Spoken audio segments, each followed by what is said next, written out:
ইসলাম আমাদের বাংলাদেশকে মুক্তির জন্য কোনো রকম কোনো প্রচেষ্টা নিচ্ছে না, না কোনো আইনগত সহায়তা, না কোনো আর্থিকভাবে সহায়তা করা বা আমার মুক্তির জন্য কোনো আন্দোলন করা বা কোর্টে কোনো রকম চেষ্টা করা কিছু করছে না।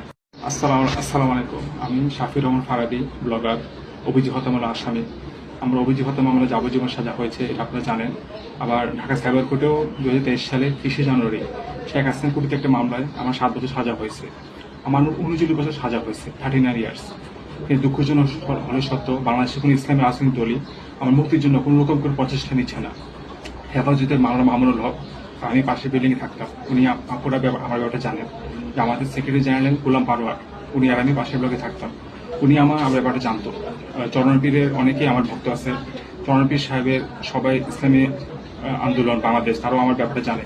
আজ পর্যন্ত হেফাজত ইসলাম, জামাত ইসলাম, চরণপীর ইসলাম আমাদের বাংলাদেশকে মুক্তির জন্য কোনো রকম কোনো প্রচেষ্টা নিচ্ছে না, না কোনো আইনগত সহায়তা, না কোনো আর্থিকভাবে সহায়তা করা বা আমার মুক্তির জন্য আন্দোলন করা বা কোর্টে কোনো রকম চেষ্টা করা কিছু করছে না।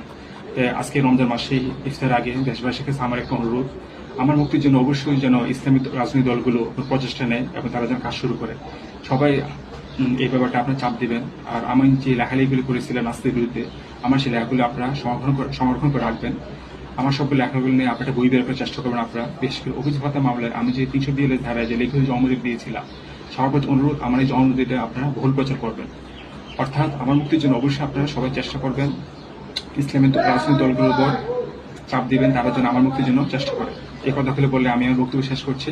আমার ভিডিওটা আপনারা সবাই প্রচার করুন এবং সবার মুক্তির জন্য চেষ্টা করুন। আসসালামু আলাইকুম।